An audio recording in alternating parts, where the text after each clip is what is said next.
So Margaret gave us a charge there. Make sure we still teach this stuff, protect our wonderful settlement houses, and help them advocate for the entities that fund them. Yesterday I went down to the county for a bidders meeting about the money that the settlement houses can get for doing child welfare work. And just in terms of Margaret's point about advocacy, I went because as an MSAS professor, I can sit in the front row and I can say, you guys need to do this or the settlement houses can't do their job, because I'm not funded by the county. I don't work for the county, but I can use my authority as a MSAS professor to say, if you want them to take care of kids who are aging out of care, you've got to tell them before the kids age out that those kids are coming to their community. Because in their database, they don't know. So when kids age out of care, somebody needs to ask them, where do you plan to go now? Because if we don't ask them, we don't know. If we don't know, we can't plan accordingly. So these settlement houses are willing to be a support for that kid once they relocate to, let's say, Mount Pleasant, but they can't help that kid unless they know. And we don't want to wait until the kid goes to Mount Pleasant and bombs out and then calls the settlement house. We want the settlement house to know this kid, when he gets out of foster care, wants to return to his community, which he defines as Mount Pleasant. So then I want to tell Murtis Taylor, which is not really a settlement house, it's more of a mental health agency, but it has settlement house-like qualities. This kid is returning to your community after being in foster care for many years. As a result, we didn't teach him how to do laundry, how to get a bank account, how to look for a job. So he's going to need a lot of support. You guys, please provide that support. And the county will pay Murtis Taylor and others like them to do that. But my point was, well, they can't do that job unless they ask the kids where they want to go and set it up. So, Margaret, we still have settlement houses in Cleveland. We have Friendly Inn Settlement. And so after the bidders conference, I went to lunch with Friendly Inn Settlement, East End Neighborhood House, West Side Community House. We still have those places to assure them that you can still get these county funds to do child welfare work. You can do this work. And when they asked me like what they should do, I said, well, if you're going to do parenting classes, please also have a group component, you know. So we do still do some of it. So Anna endowed this lectureship to make sure we wouldn't forget this stuff, but we haven't. And so I've asked my two colleagues here to talk about the courses they teach and to assure all the group workers out there, and now you know we're all group workers, right? You can't get a degree out of SAS without taking a course on task groups, and I was just checking with Kathy Farkas because she's chair of our alcohol and other drug concentration, and I had heard that they have to take groups, but they don't have to. She said they're strongly encouraged, which is what we do with children and family kids too. I mean, concentrators too. So we strongly encourage our students to take Nancy's class. They have to take a class that Mark designed, and the ones that aspire to do community change have to take Mark's other course where I'm sure he teaches some of this stuff. So I just want them to talk about what they teach, and then we're going to ask you to talk in small groups, because this is small groups, right? Talk in small groups about how you use small groups to do social change, and Mark's going to say a few words about Grace Coyle's advice about how to do that, and then we'll be done. And then we'd like you to feedback, what did you talk about in terms of this discussion around using groups for social change, and we'll take questions at that time as well, so I'll ask Margaret to come back up. So a little bit from our panel, and then a little time for you guys to talk amongst yourselves, and then some big group discussion. Does that sound good? All right. Okay. All right. Thank you. Thank you. And maybe I can go first because I think Nancy's the group work expert that's going to help us go into greater detail. It's great to be here, and I'm a 2003 PhD graduate of this program here at MSAS, and I thought I would start by just saying a little bit about myself because I was really drawn by Margaret's background and presentation. And one of the things we haven't talked as much about today that I think is central to group work, and that is the sense of community and the power of community. So my dad grew up Amish, which is an intentional community, and as a young college radical, I joined a Christian intentional community and lived where we shared all of our income and lived in households and met in small groups. Every week, shared a meal together, and if you left the community, you actually wrote a separation letter to every member of your small group as a practice. And so it was what I learned about, how I learned about community and what it means to be community. And I also, like Margaret, I discovered that social work is really the key, or if not only discipline, that focuses equally on personal problems and social issues. And so as the chair of the Community Practice for Social Change concentration, our macro concentration here, I believe that we do that, and we do it in our direct practice as well. There's this blending of working on personal problems and social issues. So to say a little bit about a couple of our classes where we do that, as David mentioned, the 478, the Macro Foundation Skills for Working with Communities, Organizations, and Groups course has a component on group work. And we focus on task groups, and we look at stages of group development, how to work at differences and resolve conflict and build teams and create collaboration in that process. And they do a community assessment in groups, and then they write a reflection paper on their group experience that is basically 3 journal entries. And so they're learning about groups, they're practicing in groups to accomplish their assignment, and then they're reflecting on that as a written assignment. And I know it's powerful and it works because I had a second-year student come to me and complain one time and said, so in my second-year course, we do group work, as we do in much of our classes. We do small groups to accomplish projects and assignments. And he said, my group isn't working, and the problem is there's advanced standing students in my group, and they don't know how to work in groups because they didn't take 478. And I think that's actually, and I've heard it from our graduates as well, that when they get into their organizations, they use those skills in working in an agency. These are direct practice students as well as macro students. And so they learn the power and the skills of group work, and they apply that to teams they're on in their organization, coalitions they work on. So it becomes a very central part of their practice as a social worker, apart from therapeutic groups that they might lead. And so it's a key essential component to that. The second course we do that I teach is organizing, and a course on assessing, building, and organizing community. And we also have group projects there and working in groups. But the piece to that I want to bring is this notion of building community and how do you build community. So we model that in the course. We sit in a circle. We use a talking stick, as David mentioned earlier. And we do a check-in at every class. And it's a practice that is so basic, but students say, I feel like I count. My voice matters. The other thing that happens is we often do check-ins, especially about this time of the year when the semester is really ramping up, to find out how they're managing all of the stress of field and classwork and sometimes outside employment. So we are able to assess how they're doing in a very quick way. We also teach them about community building techniques of using small groups as a way of addressing social issues. And then in the organizing, obviously, organizing is all about about working in groups. And one of the things, I don't know if Margaret said it as clearly as she did in her prepared remarks, what's the difference between a group worker and a community organizer?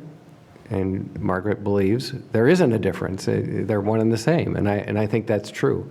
And so we teach community organizing and how to organize small groups of people to make a difference in the world. A couple other things I just wanted to mention that, and then I'll let Nancy speak.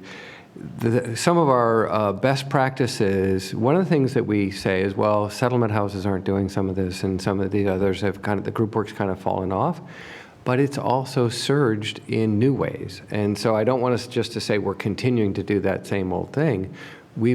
There's new practices that are emerging. So one of those, and proud to say that there are graduates leading this charge, is the work at Neighborhood Connections. And so Neighborhood Connections uses group work in all of the ways. They call it community network organizing, but it's a group work process.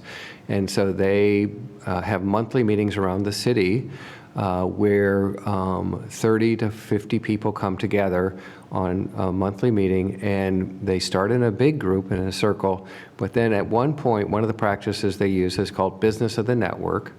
And so 4 or 5 people will say, I want to talk about this issue tonight. And so I would like to lead a conversation. And what those issues are, interestingly enough, might be school is starting and I have to think about childcare again, and I don't know how to provide adequate childcare after school when I have transportation needs and a limited budget. And so people will come together and resource each other around something very personal. Other people will say, I'm really concerned about police-community relations in this African-American neighborhood. What can we do to address that? And so people will come together around that. So they meet together, they discuss that, they resource each other. It's largely self-facilitated. And when there is an issue that needs greater attention, Neighborhood Connections has devised something, what they call action clinics. And so that group that comes together that wants to do further work and actually get organized and do action around that will then we'll meet as a separate time, and with coaching from the staff, we'll do a strategy development. And so it's working on both personal problems and societal issues. So that's a really powerful tool. And then the last thing I just want to make sure I say is that I also direct something called the Community Innovation Network, which is an effort to bring communities and practitioners together to address common interests and needs and issues. And so that work we're focusing now is on bridging the divide that in polarized society. And so we have a number of practices that we're promoting in there, and we're doing training around that. But one of the initiatives is actually looking at that right here at Case Western, and so we're working with Dion Broadus from the Government and Community Relations Office here on campus to bridge the divide between this campus and our surrounding neighborhoods. And so we're doing service learning on that, we're doing sustained dialogue on that, and sustained dialogue on campus here is a formal 5-step process that uses small groups to do that. And so we're using a small group sustained dialogue process because some of these issues can't be resolved in one community meeting. Many of them can't. So we need a sustained effort. So sustained dialogue is an effort to meet over a semester, over an entire academic year. And the 5-step process really addresses root causes and identifies stakeholders, and then advises its strategies and action. So those are some of the things we're doing here on campus and in our community to promote groups. Okay, well, thank you, Mark. So just to highlight, again, if Anna's listening, you can't get out of MSAS without taking that 478 class, unless, of course, you're advanced standing, as Mark pointed out. So they all get that. And then if they choose to do community change work, they get Mark's talking stick. Yeah. So they will get group work. And then if they're doing school social work, we have our school social work folks in the room, or alcohol and other drug, they are strongly encouraged to take Nancy's class. And so I've asked Nancy to talk. And so Nancy called me, what? I'm sorry. School social workers are required to take Nancy's class. Because we're doing academic advising right now, so we got to make sure we're all singing from the same hymnal. That's right. As our All community- students are strongly Community encouraged practice are as well. to take Nancy's As an class. elective, yeah. And Nancy called me a couple days ago and said, I'm a little nervous about what I'm supposed to say. Like, Nancy, just talk about your class. That's all you have to do. That's right. And you'll be good. So Nancy's going to tell us about her class that, again, all students are strongly encouraged to take. So we still teach this stuff. Please, Nancy. We do still teach this stuff. Hi. I want to say a couple of things. First, that I am a proud double alumna of the school. And I have been teaching this group work course here since 2003.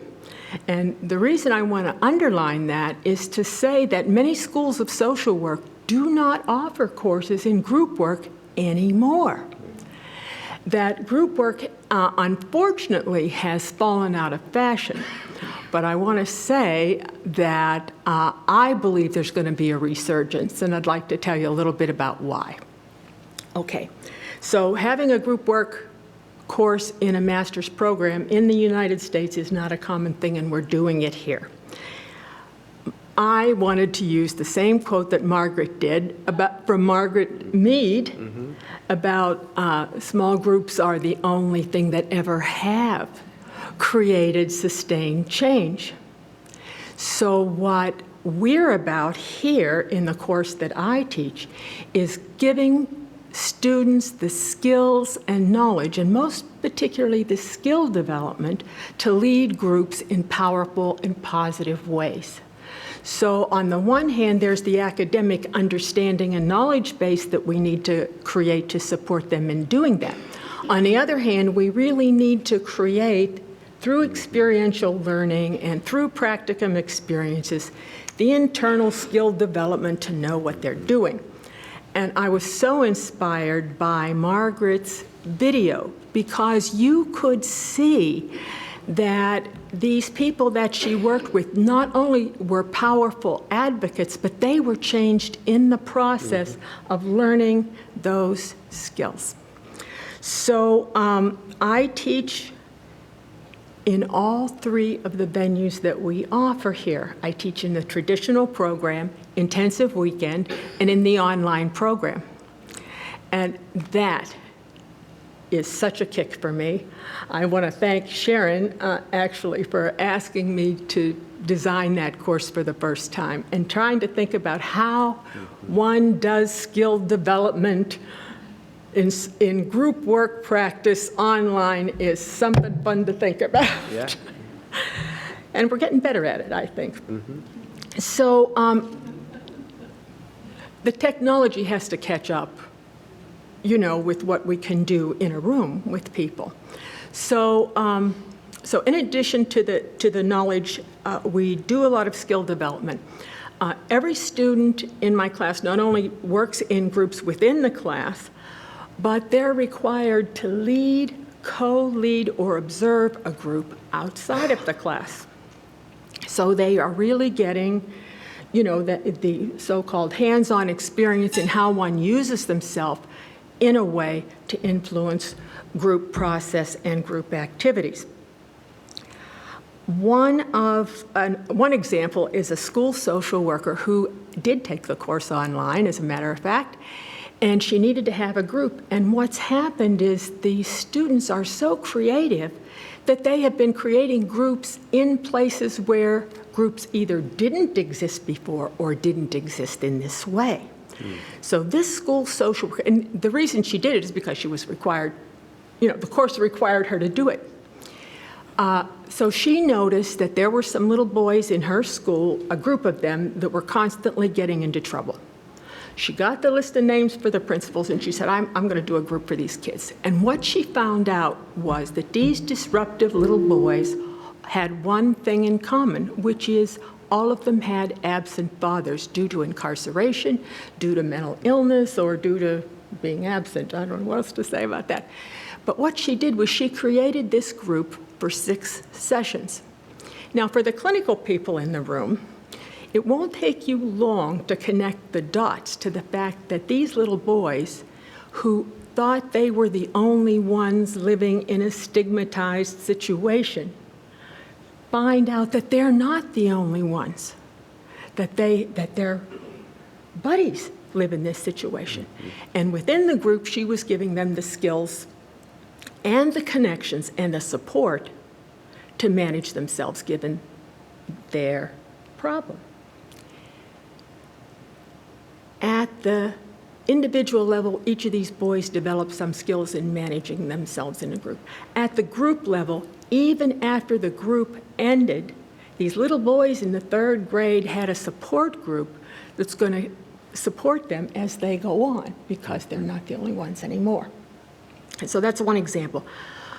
We are teaching, although the course is weighted toward treatment groups, psychoeducational groups, and that sort of thing, I think it's really important that students learn how to manage task groups and how to run an effective meeting, how to build an effective committee, how do you manage organizational change on the small level as well as on the bigger level, because it isn't, many people think, not anybody here, of course, but many people think that just because you get people in a room and around a table, you have a group. And you don't have a group yet.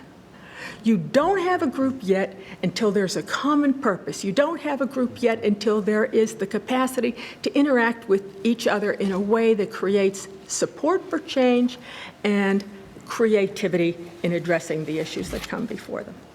And there are processes to do this. And that's what I think is so important that we offer them in this course.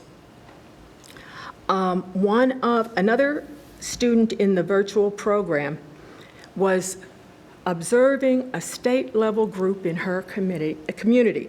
They were planning to make something like a mental health paraprofessional. And the heads of the various agencies statewide were having meetings, and they were having these monthly meetings to design what this training program ought to look like that they were going to implement in their community. And this bunch was in big trouble. And after months and months, they're flailing around there, because nobody knew how to run a group. Mm-hmm. Our student, you can be proud of this, our student took a look at this and she said, they don't have a common purpose. They have a common purpose, but they don't have a common goal, and they don't have a shared vision about what this needs to look like.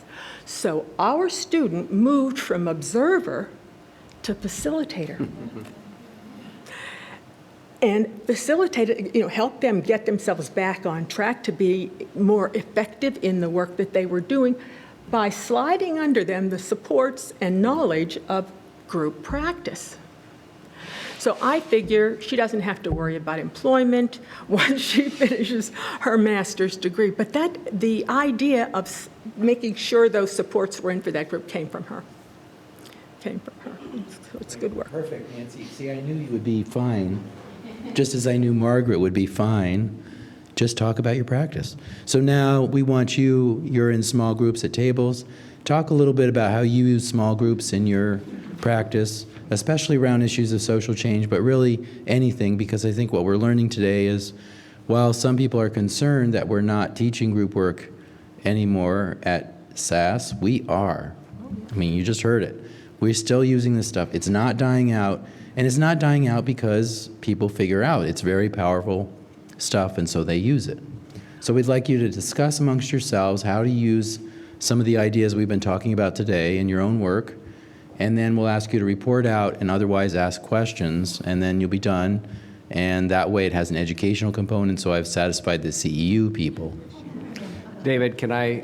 Oh, and sorry, Yeah. Mark wants to. I want to give the voice of Grace Coyle even further in here. And so Grace talked about or wrote about some basic assumptions about group work. So as you think about applying this lens to your work and practice, think about these 4 assumptions. Number 1, group work provides an opportunity for intimate relationships that help in the maturation process. So they help people mature and become better functioning adults. Number two, it's a preparation for active citizenship and democracy, and Margaret's work in the video showed that so well, whether it be self-governance, whether it be addressing social issues, whether it be dealing with conflict and differences. So the preparation, second one is preparation for active citizenship in a democracy. The third one is it's a corrective for social disorganization, whether it be youth that need to learn pro-social behavior and norms, or whether it's a culture of an institution or a coalition that doesn't know how to get organized together. So it's corrective for social disorganization. And the fourth, it's treatment of intrapsychic maladjustments is her language. So, which is more what we think about in terms of treatment. But, so those are the four things that Grace presented our assumptions behind group work. It might be interesting to think about those. Okay, so to add to your homework, think about how you use groups in your current practice. Think about how you use groups to help people become more mature. I used to chair the faculty meeting, so I'm familiar with that. Sorry, just sneak that in there. Work in progress. How you use groups to help people think about their role in democracy, and how Social disorganization. and how you use groups to counter social disorganization, which reminds me of one of my online students. I want to brag too. So I had an online student, and he was at East End Neighborhood Center. I was like, that's kind of interesting, which is one of our local settlement houses. But he's an online student. So it's like, it's interesting. What's this going to be like? So for my class, you pick a policy that is very counterproductive, and you spend the semester trying to change it. So this is a guy who works in settlement houses in the Buckeye Shaker neighborhood. If you're ever driving down Shaker Boulevard, you'll see East End Neighborhood House pretty prominently there on the side. So he picked, my topic is zero tolerance school policy. So I said, perfect topic. So, figure out why that doesn't work. And I can't take credit for this. He decided to form a group with the kids, kind of like your story. He decided to get them in a room talking about why they misbehave, so that he could prevent them from doing something that would then get them kicked out of school, which, once you're kicked out of school, it's sort of, I don't have to tell you, it's kind of stupid to kick a kid out of school for misbehaving, because then what? They misbehave. And he made a video of this, so I can show that. I don't have that with me today, but he made a video of the kids in their group talking about their troubles and why that makes them act out, and how they kind of share their experiences so that they don't show up at school and take a swing at somebody out of frustration, because they have another avenue for getting it out. Okay, so it's how to use groups to correct for the social disorganization that's all around us, to promote democracy, and to help people become more mature. Among other things, how to use groups in your day-to-day practice, because I'm sure you all do use groups. And then we'll come back in a few minutes, and you can share what you talked about, and you can ask us any other questions. Go for it. And then when you fill out your CU, say, well, I learned about how small groups are still used, for example, in these domains, and my table mate gave me these examples, and anyway, so thank you. We'll come back in a few minutes. So talk amongst yourselves. Hopefully you know how to make a group around a table. All right, we're going to now have you report out a little bit. We have a microphone over here. If you'd like to share a little bit about what you've been talking about, raise your hand, and Leah will hand you a microphone. All right, we have a group here willing to start. All right. We are all on the faculty at the Mandel School. We were talking about other ways we use group process, which is in student interest groups, student clubs, and activities, and how that it meets not all of Grace Coyle's 4 points, but many of them. Mm-hmm. And we see them taking their interests and using the skills and then moving things forward. And it changes every year and all the time, and it's exciting. Good, good. And I was also in a group of faculty, and so we talked about, well, admittedly, we no longer have the group concentration, but actually it's better this way. Now they can concentrate in different things, and we can infuse groups across all the different areas. So if they want to work in substance abuse, they can do that, and they can be concentrating in that, and they can be strongly encouraged to take the group work class. Or if they want to work with children, that's fine, work with children. But you will be strongly encouraged to take the group work class. And in your free time, you'll be doing small group work with your classmates. So group work is alive and well at the School of Applied Social Sciences. I feel confident I can say that. And I'm glad I can say that, frankly, because Anna Fritz really was honest to make sure that was true. All right, so can we have that table maybe? Report. Let's have our Anna Fritz scholar recipient tell us what her group talked about. Yeah, we all talked about how we do group work at our different agencies. So coming from either like running meetings and figuring out what the agency needs, to combining maybe spiritual needs with other things that the agency or the population. I talked about that right now, my field placement and my job, I'm working with group works to help make permanent connections for kids in foster care. So when we're done with them, they still have someone in the community that they can come to, be it like the LGBT group or something, just so that they're connected. And so that's what we try to do, is to help these kids who are needing to learn skills and needing to learn how to be on their own. So we have these groups that meet and kind of bring in different Great. community resources. All right, can we have maybe Joy or Sarah or John or Margaret talk about their table?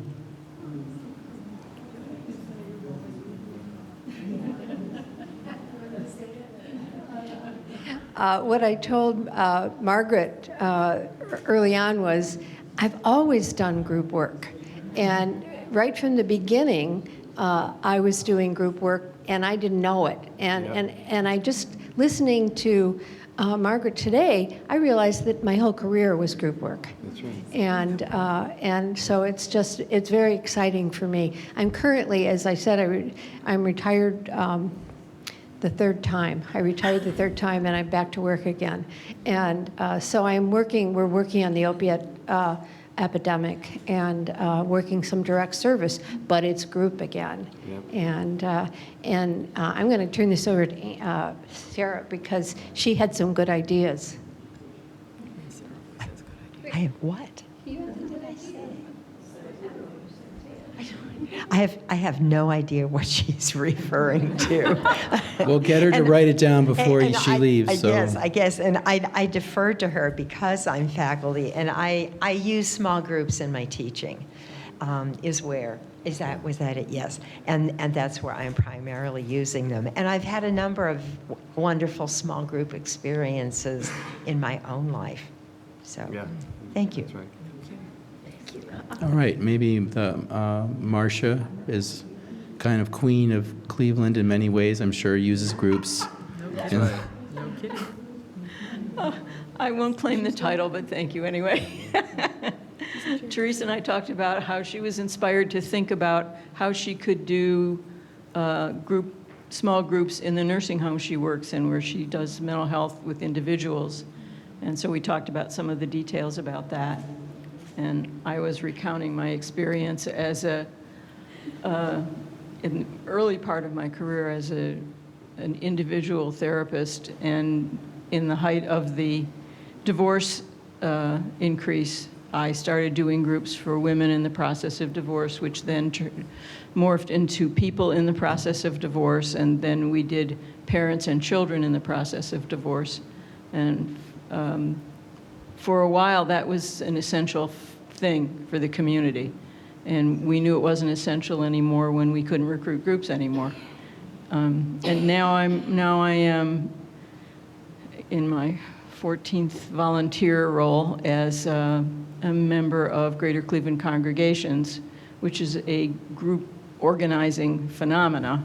And don't forget that beautiful building next door that you raised a lot of money for, probably with small groups. Yeah, I would guess. We did use small groups to do fundraising for the renovations of the building. That's true. I didn't think about it at all, but yeah. Yeah, see, groups are everywhere. Everywhere. You just don't notice. So, Anna, relax. We're still doing it. Of course we are. You can't basically be human without doing it. All right, let's have that table there. Hi, good morning. I was reminded that part of my degree in social work was in group work, and I had worked with, had a wonderful instructor, Ed Jenkins, who provided much structure. Before that, I was doing group work on the fly in residential treatment. It was my trial by fire. But I had good supervisors in residential treatment, and we did set up a structure for children for goal setting.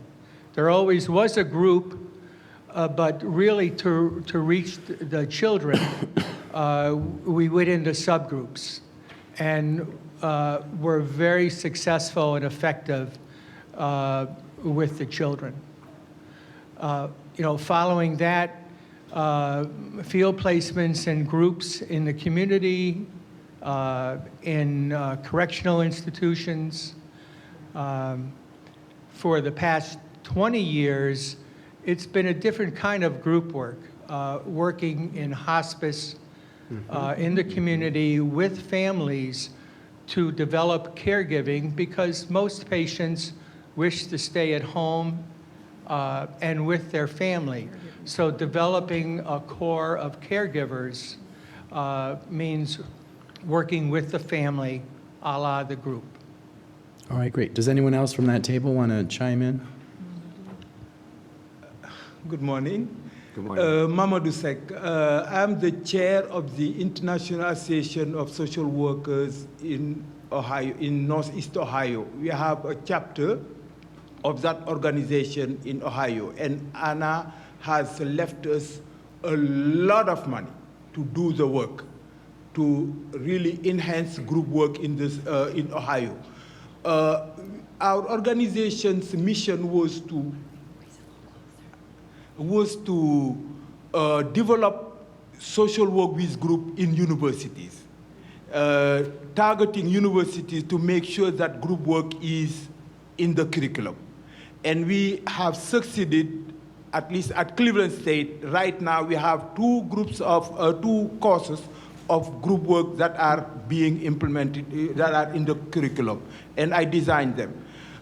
What we found out was we did a research, the organization did a research in Ohio and found out that many workers have never gotten any training in group work while they are doing group work. They do group work, but never gotten any training. So we said, now we have to work on this, make sure that universities, integrate group work in their curriculum. And that is what we got here, because we found out that Alan has done group work without training. And it's only by getting a seasoned trainer, a seasoned teacher in group work, that he got involved in group work. Okay, great. All right, maybe this table here.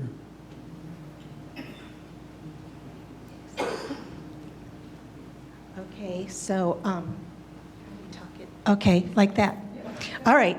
I'm Robin Caldwell, and I'm from the class of 86, MSSA. So I can't believe it's 31 years. That's crazy. But my thing was the group work that I did. I'm a medical social worker, so it was in a clinic setting, and I'm part of the opiate task force, and this is in Akron, Ohio. And so we had groups for women that were in recovery. They're pregnant, but they're in recovery from heroin, and they would learn how to take care of their babies. So that was, there are different goals for the group. And I think about the things Margaret was saying, how you might have had one certain goal when you started it, which would have been educational, but as time went on, there were other things that happened, and the people in the groups, the women, developed relationships, and there were different things that we worked on that we could provide for them in the clinic. And we had other groups too that were for the refugee families from Nepal and Burma, and we were teaching safe baby practices, like not sleeping with the baby, being sure the baby is in a safe place. And so it was educational, basically, but we did other things with them too, and they could come there, and the WIC worker was there, and the legal aid person was there, and the doctor, so they could get everything taken care of at one time and in one place. And the other people in the groups had some things too. Do you want to talk, Marissa? Sure. My name is Marlisa Lewis. I work for Calhoun County in Jobs and Family Service. I do like workforce development. I work with individuals that's on TANF assistance. So we do a lot of focus groups to try to determine what programs will work for our clients, to try to help them get some form of training or jobs to help them become some kind of training or jobs to help them become self-sufficient, to try to wean them off public assistance. And just to provide them with additional resources that can better help them. All right, so maybe we'll do this table, and then we'll ask John Yankee to come up and play substitute dean. I mean, you know, what do you call it? Dean stand-in? Good morning. My name is Gary Inkervaya. I'm from Toledo, Ohio. Graduate of 1992. And I also had been taught by Ed Jenkins, and I see a couple of familiar faces that I've had. Group has always been an ongoing process that I used very well, and at the hospital we had group therapy for years, and then they stopped paying for it. Now it's back. I was a warden, and we use group therapy, cognitive behavioral, regular. I now currently am the director at Task, and we've added cognitive behavioral group just recently, anger management, domestic violence. We're having a sex offenders group added because they're now reimbursing for it. It's very research-wise, statistically, it works. I'm on a committee to rebuild the jail in Toledo, Ohio, and the skills that I was taught, I use all the time, every day. Now the big dilemma is these other classes that I have interns from, they have not been taught group process.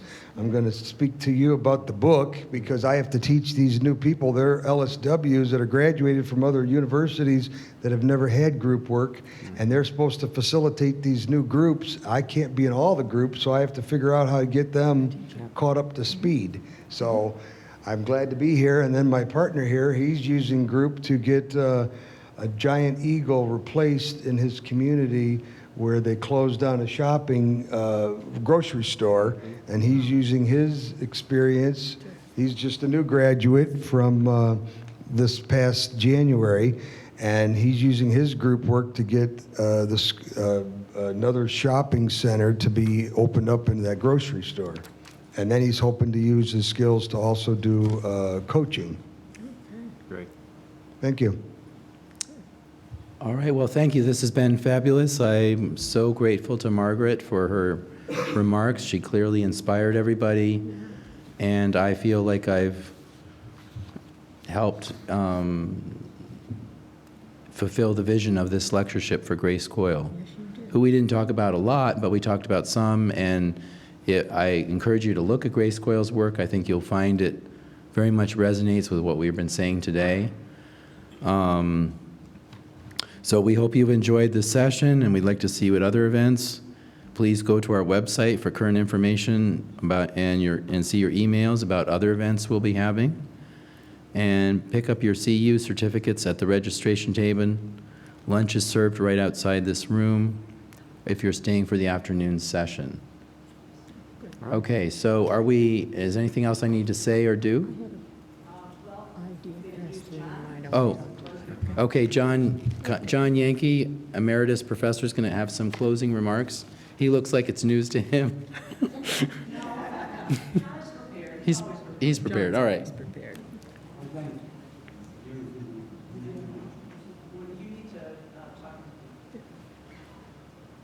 I was just going to echo the same things that I think you just touched upon. I'm not sure that you hit quite as strongly as I would about that great lunch that's waiting for you right outside the door. On the way in, it looked terrific. But we do hope you've had a wonderful time this morning, perhaps met some new people, heard some reinforcement of ideas, learned other ideas. And we do want you, as was just said, to connect with our website, look at other events, take advantage of our library, become very much engaged with us. This afternoon, we're going to have another session. This one's about technology. Do we lead it, or does it lead us? And our speaker, I'm looking deeply into his eyes right now, Adam Roth, will be with us, and we'll reconvene here for any of you who are staying for that session at 1 today. We'll see you then. Thank you. Enjoy.